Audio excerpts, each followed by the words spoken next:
सही है। Good afternoon. Good afternoon ma'am. Good afternoon ma'am. Good afternoon ma'am. Ma'am थक गए बहुत ज़्यादा, थोड़ा सा कम ही पढ़ाइएगा क्योंकि आज सुबह 9 बजे से क्लास चल रही है। जेनरिक की भी क्लास नहीं है 2 से 3 बजे तक। हाँ हाँ हाँ, ओके। वैसे भी तुम लोग अगर सिलेबस देख रहे होगे तो तुम लोग खुद भी देख पा रहे होगे कि अपने लोगों का जो सिलेबस है वो ऑलमोस्ट वाइंड अप पर ही है। यूनिट 3 का एकदम लास्ट टॉपिक चल रहा है और आज हमने तुम्हारी क्लास के ग्रुप में एक पीडीएफ शेयर किया है, शायद 7 to 8 पेजेस का। वो हमारे यूनिट 4 का पार्ट है। उसमें यूनिट 4 का सिर्फ एक टॉपिक नहीं है, स्ट्रेटजी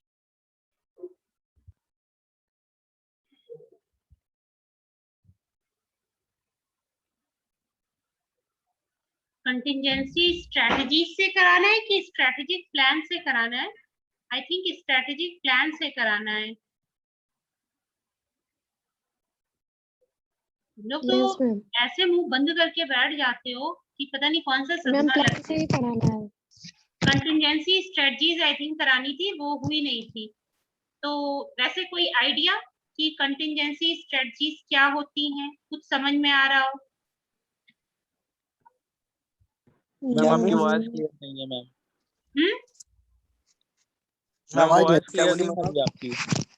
एक तो एक साथ या तो सब चुप रहोगे या बोलोगे तो एक साथ सब बोलोगे। मैम आपकी आवाज नहीं आ रही है, मैम वॉइस नहीं आ रही है आपकी मैम। हाँ मेरी आवाज नहीं आ रही है? इतना तो लाउड बोल रहे हैं। मैम अब आ रही है मैम, बहुत आ रही है, आ रही है, बहुत आ रही कट के आ रही है। थोड़ा आप एडजस्ट कर लो। हमारी जो कंटिंजेंसी प्लानिंग या कंटिंजेंसी स्ट्रेटजीज कह लो, वो क्या होती है? जो भी रैंडम बिजनेस, हमारे बिजनेस एंटरप्राइज में कोई भी ऑल ऑफ सडन प्रॉब्लम आती है, उसके लिए हम रैंडमली जो स्ट्रेटजी या जो प्लानिंग बनाते हैं वो हमारी कहलाती है कंटिंजेंसी प्लानिंग। ठीक है, तो एक तो प्लानिंग क्या होती है? सबसे पहले प्लानिंग मींस कोई भी अनफोर्सीन सर्कमस्टेंसेस या फ्यूचर के लिए कोई भी चीज गेम प्लान करना, किसी चीज के बारे में प्रेडिक्ट करना, नॉलेज, एक rough layout banana for future time period. ठीक है, तो कंटिंजेंसी प्लानिंग बेसिकली हमारी क्या हो गई? जो भी कंटिंजेंसी नाम से ही पता लग रहा है, means overall planning for unexpected events. जो भी वो सारे ऐसे इवेंट्स जो कि कभी भी हो सकते हैं, जिनके बारे में हमें कोई भी आइडिया नहीं है, ठीक है, वो सारे हमारे क्या आते हैं, किसमें? कंटिंजेंसी प्लानिंग में। फाइन। ये तो एक्सक्यूज मी मैम। हाँ बोलो। मैम आपने हम लोग का सिर्फ एक ही सब्जेक्ट का पेपर चेक किया था ना, क्यूटी का? हाँ क्वांटिटेटिव। हाँ क्यों? तो मैम इसका मतलब कि और सब्जेक्ट का हम लोग का चेक नहीं हुआ है फिर? क्योंकि हैदर सर बता रहे थे कि कोई टीम ही बाकी नहीं है। और भी मुशीर सर भी है, हैदर सर भी है, रागनी मैम है, निधि मैम है, इतने सारे टीचर्स हैं, अनचेक थोड़ी ना रहेगा। वैसे भी अप्रैल लास्ट अब होने को हो ही रहा है, तुम लोगों का मई फर्स्ट वीक तक रिजल्ट अनाउंस होना है, तो ऐसे थोड़ी ना होगा कि रिजल्ट वो चेक ना हुई हो कॉपीज। अच्छा अच्छा अच्छा, वो नहीं ओके मैम। ठीक है, तो हमारी अब हम प्लानिंग की तो पता लग गया कि प्लानिंग हमारी क्या होती है? जो भी अनएक्सपेक्टेड फ्यूचर में इवेंट्स होने वाले हो उसके लिए जो भी हमारी, ठीक है, प्लानिंग होती है वो हमारी कंटिंजेंसी प्लानिंग होती है। ठीक है, मेन गोल क्या होता है कंटिंजेंसी प्लानिंग का? वैसे बहुत बड़ा टॉपिक नहीं है, बहुत ही एक स्मॉल सा टॉपिक है, इसीलिए इसको जल्दी जल्दी वाइंड अप करना चाह रहे हैं कि जो भी नॉर्मल कोर्स से हटकर जो अनएक्सपेक्टेड चीजें होती हैं हमारे बिजनेस में, उसके लिए हम जो भी प्लान करते हैं वो हमारी कंटिंजेंसी प्लानिंग होती है। ठीक है, अच्छा, कंटिंजेंसी प्लानिंग की बेसिकली नीड क्यों पड़ सकती है? क्या पड़ सकती है बोलो, क्यों पड़ सकती है? कोई आइडिया? 2 ही 3 रीजन होते हैं। सबसे पहले तो ये कि हाँ, फ्यूचर इज अनप्रेडिक्टेड। ठीक है, क्योंकि फ्यूचर को हम नहीं प्रेडिक्ट कर सकते हैं, वो सिर्फ और सिर्फ फोरकास्टिंग पर बेस्ड होता है, इसलिए कोई भी चीज कभी भी कुछ भी अनफोर्सीन सर्कमस्टेंसेस हो उससे निपटने के लिए ही, ठीक है, उसकी कंटिंजेंसी प्लानिंग की जरूरत पड़ती है। और इससे ज्यादा इंटरनल मतलब इंटरनल फॉर्म में, जैसे कि अगर लेबर अगर स्ट्राइक करते हैं या फिर कोई परेशानी अगर होती है तो उसके लिए मैनेजर्स पहले से पॉलिसी बना के रखते हैं। हाँ, वो उसमें सब कुछ आ जाता है, इंटरनल भी हमारा, एक्सटर्नल एनवायरनमेंट भी, कि हमारे आउटसाइड द या हमारे बिजनेस की सराउंडिंग्स में जो भी प्रॉब्लम हो रही हो, उन सबके लिए भी जो भी हम चेंजेस करना चाहते हैं अपने बिजनेस के, कि वो अकॉर्डिंग टू दैट एनवायरनमेंट ही वर्क करे, ठीक है। उस केस के लिए हम क्या करते हैं, कंटिजेंसी प्लानिंग करते हैं। बहुत ही छोटा सा एक ये टॉपिक है, इसकी पीपीटी, ये जो पीपीटी चल रही है ये हम तुम लोगों को ये स्लाइड शेयर कर देंगे, ठीक है। नेक्स्ट हमारा जो यूनिट 3 का लास्ट टॉपिक है वो है हमारा स्ट्रेटेजिक प्लान, ठीक है। स्ट्रेटेजिक प्लानिंग जो हम करते हैं, ठीक है, उसके क्या क्या इंपॉर्टेंट एलिमेंट हो सकते हैं और हमें किन किन स्टेप्स को उसमें शामिल करना पड़ता है जिसके थ्रू हम शो कर सके कि this is our strategic plan. तो सबसे पहले हमें ये जानना चाहिए कि स्ट्रेटेजिक प्लान बेसिकली होता क्या है। स्ट्रेटेजिक प्लान बेसिकली वो कोर्स ऑफ एक्शन होता है जो किसी भी ऑर्गेनाइजेशन के मिशन या विजन स्टेटमेंट को बहुत ही क्लियरली डिपिक्ट करता हो, ठीक है। लिखा भी हुआ है, strategic plan is a document that establishes the direction of an organisation. It can be a single page और fill up a binder depending on the size and complexity of the business and work. ये एक single page में भी हो सकता है या फिर डिपेंड करता है कि आपके बिजनेस का जो साइज है या फर्म का जो साइज है उसके अकॉर्डिंग भी, ठीक है। एक पेज में इन द सेंस कि आपके बहुत ही शॉर्ट में कुछ भी ज्यादा फालतू ना वर्ड्स ना यूज करते हुए सिर्फ आप शॉर्ट में क्या कहना चाह रहे हैं अपने बिजनेस के बारे में। हर एक को हम सब कुछ तो डिटेल में नहीं बताते, उसके लिए हम क्या करते हैं, हम डायरेक्टली सीधे से एक काम करते हैं कि हम क्या करते हैं कि जो भी हमारा मिशन या विजन स्टेटमेंट है हम उसके थ्रू अपनी बात कह लेते हैं, ठीक है। तो उसी से ही सारी चीजें क्लियर हो जाती है, ठीक है। अच्छा, ये तो बात हो गई हमारी बेसिक स्ट्रेटेजिक प्लान की। अब स्ट्रेटेजिक प्लान कैसे जो भी हम बना रहे हैं उसके कुछ इंग्रेडिएंट्स या कुछ बेसिक एलिमेंट्स होते होंगे। तो क्या होते हैं, पिक्चर में तुम्हें दिख रहा होगा 7 एलिमेंट्स होते हैं स्ट्रेटेजिक प्लान के। कौन कौन से, मिशन स्टेटमेंट, कंपनी कहाँ पर है अभी, कहाँ उसे पहुंचना है ये चीज, vision statement, company future time period में अपने को कहाँ पर देखना चाहती है। नेक्स्ट, लॉन्ग टर्म गोल्स, अपने बिजनेस को लॉन्ग टर्म टाइम पीरियड तक सर्वाइवल के लिए जो भी कंपनी या बिजनेस एंटरप्राइज ने लॉन्ग टर्म के लिए गोल्स बनाए हैं वो। ईयरली ऑब्जेक्टिव्स, हर एक अकाउंटिंग ईयर या फाइनेंशियल ईयर के लिए जो भी कंपनी ने ऑब्जेक्टिव्स रख रखे हैं वो।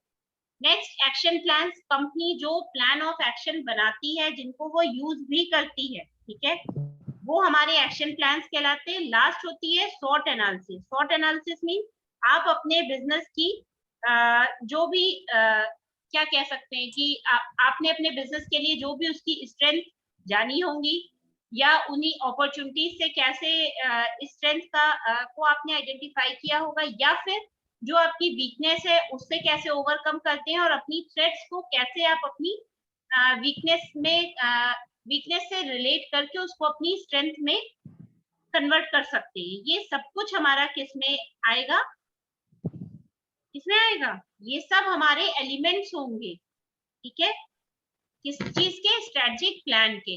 तो विजन स्टेटमेंट सभी जानते हैं, vision statement describes the way you envision your business, कहाँ आप अपने बिजनेस को फ्यूचर टाइम पीरियड में देखना चाहते हैं, वो हमारा विजन स्टेटमेंट होता है।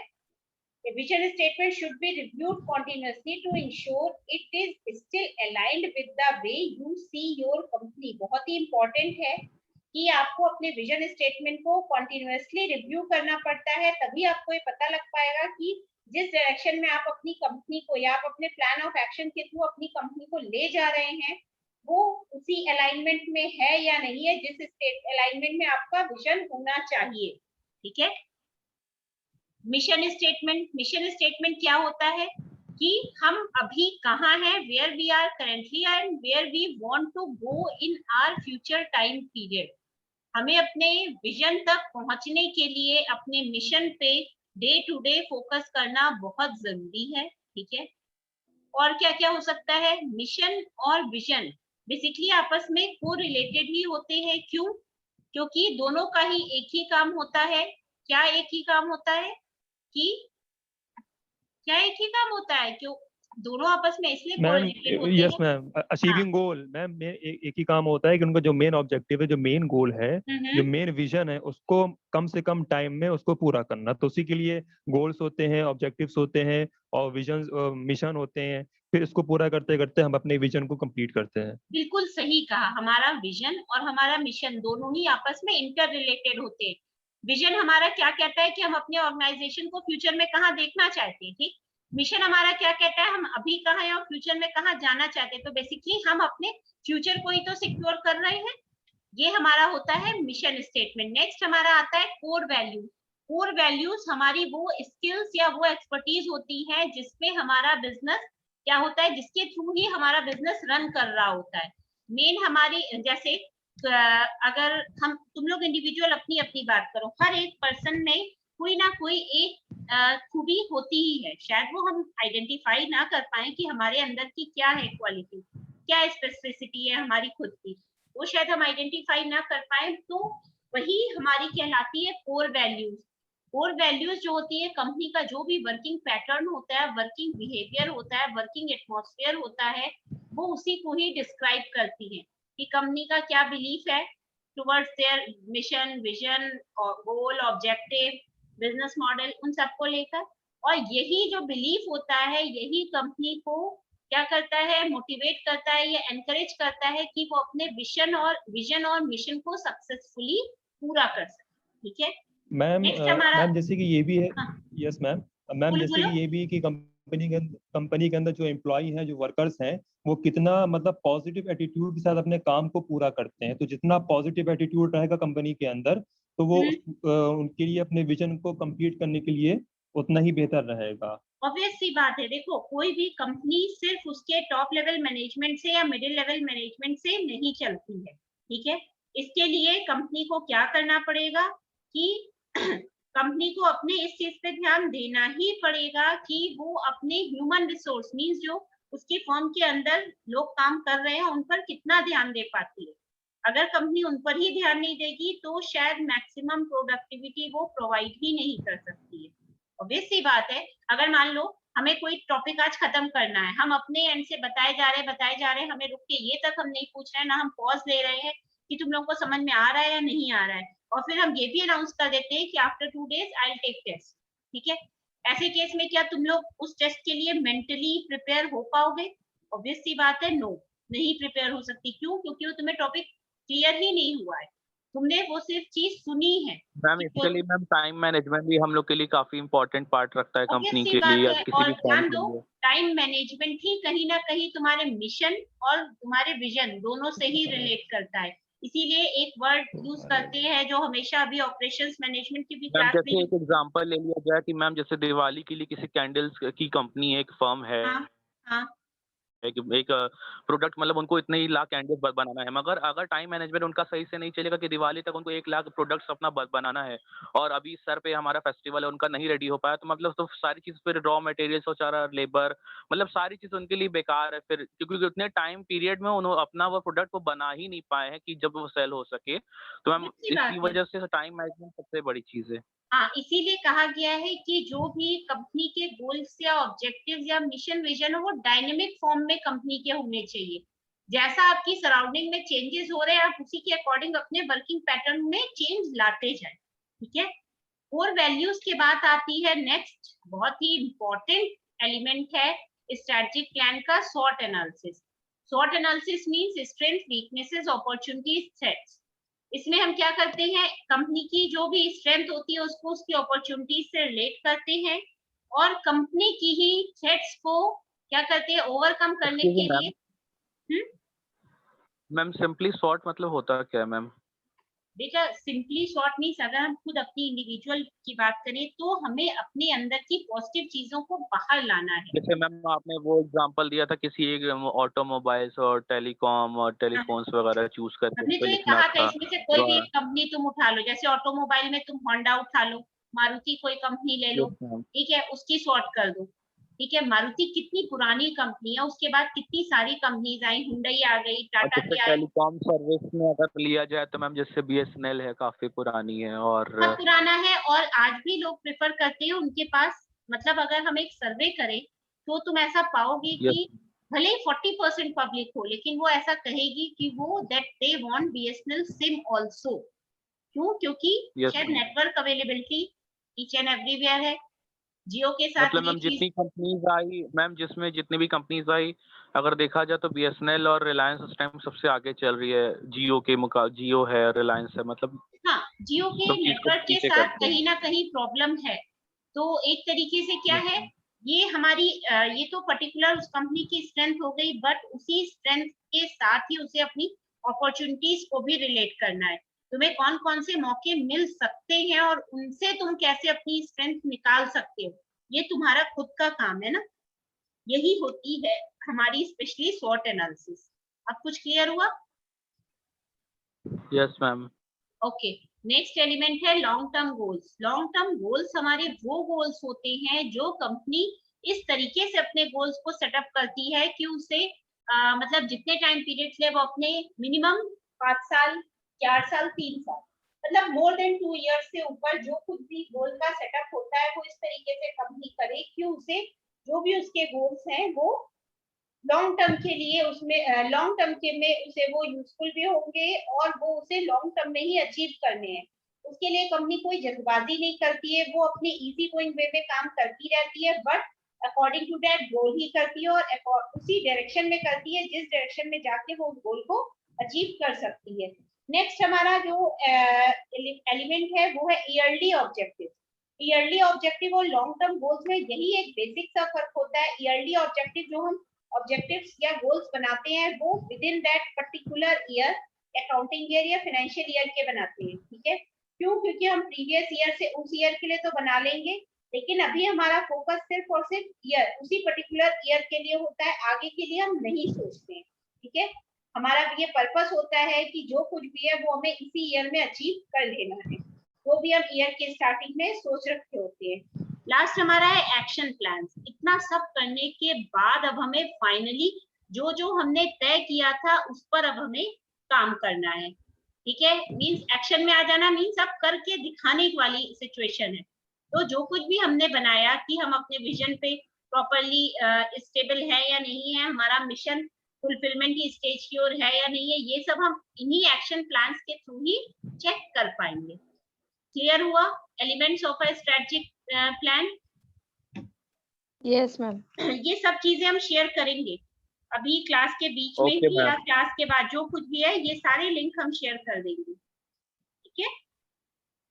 अच्छा, अब नेक्स्ट आती है हमारी बात स्ट्रेटेजिक प्लानिंग की। स्ट्रेटेजिक प्लानिंग जो हमारी प्रोसेस है वो बेसिकली कुछ स्टेप बाय स्टेप प्रोसेस है, ठीक है। एक भी स्टेप अगर हमारा मिस होगा तो कहीं ना कहीं जो भी हमारी ये प्लान होता है, जो अभी हमने प्रीवियसली पढ़े हैं प्लान के एलिमेंट्स, एक भी अगर हमारा स्टेप मिस होगा तो वो हमारे जो प्लान्स हैं वो प्रॉपर वर्क नहीं कर पाएंगे, ठीक है। तो स्ट्रेटेजिक प्लानिंग के जो 5 इंपॉर्टेंट या मेजर स्टेप्स है वो सबसे पहला क्या है, determine your strategic position. Determine your strategic position से मतलब क्या है कि जो भी स्ट्रेटजीज आप अपनी फॉर्म में यूज कर रहे हैं उसको आपको क्या करना है, उसका डिटरमिनेशन करना है। विदाउट दैट डिटरमिनेशन आप अपना गोल वगैरह नहीं सेट कर पाएंगे, क्योंकि आपको पता ही नहीं है कि आप कौन सी स्ट्रेटजीज यूज कर रहे हैं। नेक्स्ट क्या है, prioritise your objectives. Prioritise your objectives मानी जो भी आपके ऑब्जेक्टिव्स हैं, ठीक है, जो भी आपने सोच रखा है कि आपको इसे इतने टाइम पीरियड में कंप्लीट करने हैं, उनको प्रायोरिटी वाइज आगे रखिए। मान लो तुम्हारा अभी हम एग्जांपल तुम लोगों की खुद की बात करें तो तुम लोग क्या कहोगे कि तुम्हारा करंट में जो प्रायोरिटी है वो क्या है कि एमबीए का फर्स्ट ईयर अच्छे मार्क्स से पास हो जाओ और किसी एक बहुत अच्छी सी कंपनी में क्या हो जाए, तुम्हारी समर ट्रेनिंग कंप्लीट हो जाए। बट यही है जो प्रायोरिटी अगर हम एमबीए 4th सेम के ऊपर जाए तो वहां चेंज हो जाएगी। क्यों? उनकी ओवरऑल जो एक फर्स्ट प्रायोरिटी है वो इस समय सर्च फॉर जॉब है, क्योंकि माहौल बहुत खराब है। ऐसे में कहीं ना कहीं जॉब पर भी इफेक्ट आया ही होगा उस चीज के लिए। तो उनकी फर्स्ट प्रायोरिटी मार्क्स तो है ही, ऑलरेडी उनके पास उनके 1 साल के मार्क्स है, ठीक है। उसी बेसिस पर वो एक अंदाजा लगा सकते हैं, अपने को इवेल्युएट कर सकते हैं कि उनके क्या एग्रीगेट मार्क्स आ सकते हैं फॉर द सेकेंड ईयर।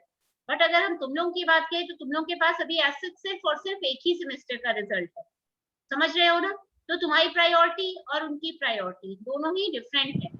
उसी हिसाब से उसी तरह से फर्म बाय फर्म जो भी प्रायोरिटीज होती है वो वेरी करती है। अब ये फर्म पर डिपेंड करता है कि अपने वो ऑब्जेक्टिव्स को किस तरीके से प्रायोरिटाइज करती है, मींस कौन से ऑब्जेक्टिव को उसे पहले फुलफिल करना है और कौन से ऑब्जेक्टिव को उसे बाद में फुलफिल करना है। ठीक है, नेक्स्ट, अब जब तुमने अपनी स्ट्रेटेजिक पोजीशन सेट कर ली, अपने ऑब्जेक्टिव्स को प्रायोरिटी भी डिवाइड कर ली, नेक्स्ट अब तुम्हें क्या करना है, स्ट्रेटेजिक प्लान का डेवलपमेंट करना है। स्ट्रेटेजिक प्लान का डेवलपमेंट किस तरीके से करोगे कि तुम्हारी फर्म की करंट सिचुएशन के हिसाब से कौन सा स्ट्रेटेजिक प्लान है जो तुम्हारी फर्म के लिए बेस्ट सूटेड होगा, जिससे कि तुम्हारी फर्म की प्रोडक्टिविटी या प्रॉफिटेबिलिटी बढ़ पाए। तो तुम वैसा एक क्या करोगे, डेवलप करोगे स्ट्रेटेजिक प्लान। अब डेवलपमेंट हो गया, उसके बाद अब क्या होगा, एग्जीक्यूशन। एग्जीक्यूशन में हम क्या करेंगे, जो हमने ऊपर के स्टेप में एक स्ट्रेटेजिक प्लान को डेवलप कर रखा है, हम उसका अब क्या करेंगे, एग्जीक्यूशन करेंगे। एग्जीक्यूशन मींस उस प्लान को हम एक्शन स्टेज में लाके फॉर्म पे इम्प्लीमेंट कर देंगे। अब हमें उसके बाद उसका पोस्ट इम्प्लीमेंट इफेक्ट देखना है कि उसका क्या असर आया हमारी फॉर्म पर। इसके लिए अब हम उस प्लान को क्या करेंगे, मैनेज करने की कोशिश करेंगे। मैनेज करने के बाद हम क्या देखेंगे, अब हम एक रिव्यू लेंगे। रिव्यू कहाँ से लेंगे, जो भी हमारे फर्म के इंटरनल फैक्टर्स होंगे, मींस उसके जो ह्यूमन रिसोर्सेज होंगे, उनसे हम ये जानेंगे, पूछेंगे कि जो भी प्लान या पॉलिसी या स्ट्रेटेजिक प्लानिंग जो भी की गई है for the updation in the firm, वो अकॉर्डिंग अप टू मार्क है या नहीं है, फर्म उससे खुश है। फर्म मींस जो भी उसके ह्यूमन रिसोर्सेज है वो उससे खुश है या नहीं, कहीं ऐसा तो नहीं है उस प्लानिंग से उनकी जो भी वर्किंग एबिलिटी है उस पर इफेक्ट आ रहा हो। ठीक है, और अगर ऐसा कुछ भी हो रहा है जिसका इफेक्ट नेगेटिव इम्पैक्ट आ रहा है, तब उस प्लान में रिवीजन स्टार्ट होंगे। अब क्लियर हुआ strategic planning? Yes ma'am. Okay, और जो एलिमेंट्स थे स्ट्रेटेजिक प्लान के वो क्लियर हुए? यस। ओके, तो इतनी चीजें तो हमारी क्लियर हो गई। अच्छा, अब इसके साथ ही हमारी यूनिट 3 अच्छी तरह से, मतलब एक भी टॉपिक अब नहीं बचा है हमारी यूनिट 3 में। हमारी यूनिट 3 पूरी वाइंड अप होती है। ठीक है, अब यूनिट 4 मैम आपको आइडिया है कब से हम लोग का मिड सेम होगा? Maybe May first week में हो, कह नहीं मे सकते। First week? हाँ, मे बी, ऐसा मेरा मानना है, लेकिन कोई जरूरी नहीं है ऐसा ही हो, क्योंकि जैसे लॉकडाउन है उस हिसाब से ऑनलाइन मोड में होगा कि ऑफलाइन होगा, अभी इन सब चीजों का कोई आइडिया नहीं है, तो कह नहीं सकते हैं। बट स्टिल तुम लोग तैयार रहो हर चीज के लिए। मैम थोड़ा इंटर्नशिप के बारे में बता दीजिए, आप कहाँ से की थी, हम लोग को तो कुछ समझ ही नहीं आ रहा। बेटा इंटर्नशिप मेरी HDFC से हुई थी, HDFC बैंक से। तुम लोगों का चलो टॉपिक्स तो हमारे कंप्लीट हो चुके हैं, तो कुछ इसी पर डिस्कस कर लेते हैं इंटर्नशिप को लेकर। इंटर्नशिप को लेकर मैम काफी ज्यादा एक एम्बैरेसिंग और एक इरिटेटिंग सिचुएशन क्रिएट हो गई। कोविड की वजह से कहीं जाना ना हो नहीं पा रहा मैम। ऑनलाइन कोर्स का मतलब मैम कुछ मुझे तो नहीं समझ में आता कि ऑनलाइन कोर्स कुछ है या नहीं है मैम। वही फिर घर में बैठे अब जो स्किल्स आपकी डेवलप जाके होगी और ऑनलाइन में बहुत फर्क होता है मैम। देखो, जगह पर जाके काम करना मींस प्रैक्टिकली तुम कुछ सीख पाओगे। अब फोन से हम तुम्हें कुछ भी समझा दें, जैसे नॉर्मल देखो कि तुम लोग का एक पेपर कॉर्पोरेट फाइनेंस का है, न्यूमेरिकल पेपर, उस पेपर को बोर्ड पे पढ़ना और उसी पेपर को इस तरीके से समझाना, वो चीजें नहीं आती है, क्लैरिटी नहीं रहती है। और उन सब से ऊपर देखो 2-3 फील्ड है, जैसे अगर किसी को HR में करना हो तो बहुत सारी कंपनीज है, लाइक पेंटलून्स है, इस तरीके की कंपनी में जा सकते हो, बिग बाजार है। इन सब जगहों पर हमें सीखने को बहुत मिलता है, क्योंकि तुम्हारा जो सेमेस्टर है वो ऑलरेडी थोड़ा डिले है। तो अभी हम फिलहाल ऐसा एज्यूम कर सकते हैं कि maybe after your examination means during June July, तब तक जुलाई से ही तुम लोगों की क्लासेस स्टार्ट होनी है। 4 to 6 वीक की जनरली होती है जो तुम लोगों की समर ट्रेनिंग होती है ना, मीन्स 45 to 60 डेज की। तो ऐसा भी तुम लोग कर सकते हो कि जिसको जिस फील्ड में इंटरेस्ट हो, अगर कोई फाइनेंस में इंटरेस्टेड है तो वो बैंक वगैरह में कर सकता है, कोई IT फील्ड में इंटरेस्टेड है तो अब तो HCL भी यहाँ पर ही है, TCS भी है, वो मैनेजमेंट ट्रेनीज को भी अपॉइंट करते हैं। वहां अगर तुम लोग करोगे तो शायद वो स्टाइपेंड भी पे करते हैं, बट वो स्टाइपेंड अगर पे करेंगे तो आपसे उतने वो 9 to 5 की जॉब का पूरा आपको यूटिलाइज भी करेंगे। मीन्स आप मैम आपने फाइनेंस से किया है? हाँ, मेरा फाइनेंस से था, लेकिन मेरा बेटा UP technical university means AKTU से था। और मेरा अच्छा आज का नहीं है MBA, मेरा MBA लगभग 10 इयर्स ओल्ड है। ठीक है, I was MBA graduate in 2010।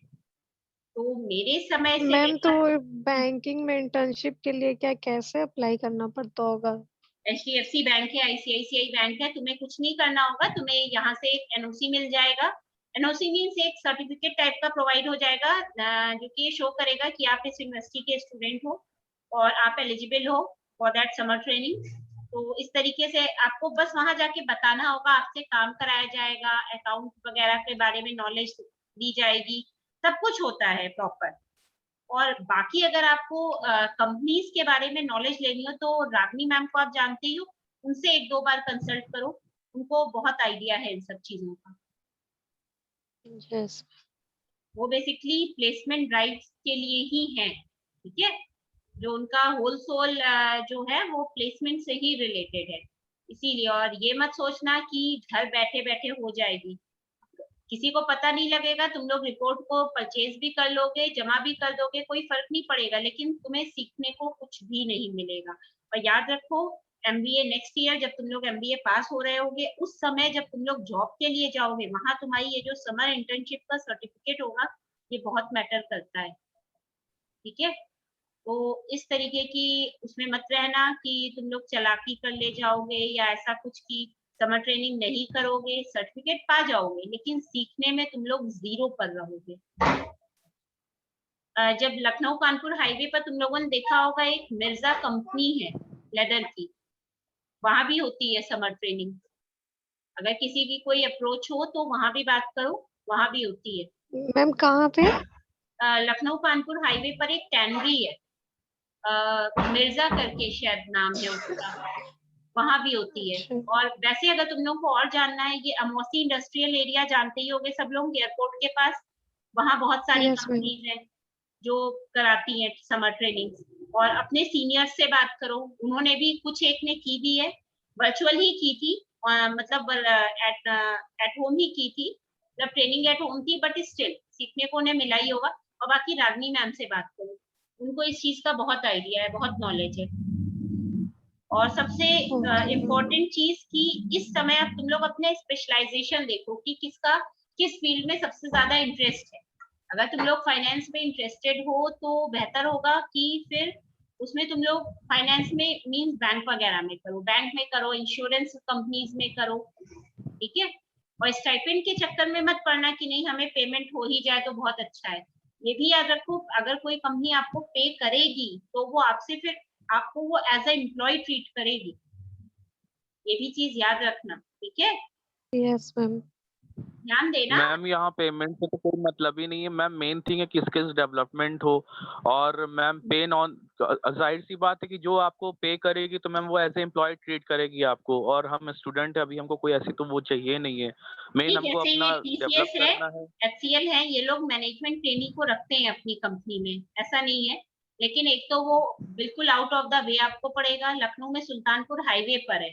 HCL का भी ऑफिस वही है, वही TCS का भी है। वो लोग पेमेंट भी देते हैं, नियर अबाउट शायद 20-25,000 देते हैं, बट वो काम बहुत ज्यादा लेते हैं, बहुत ज्यादा काम। ठीक है, और जो बच्चे लखनऊ के बाहर के हैं उनके लिए इतना पॉसिबल नहीं हो पाएगा। तो जहां से भी करना ट्रेनिंग, सोच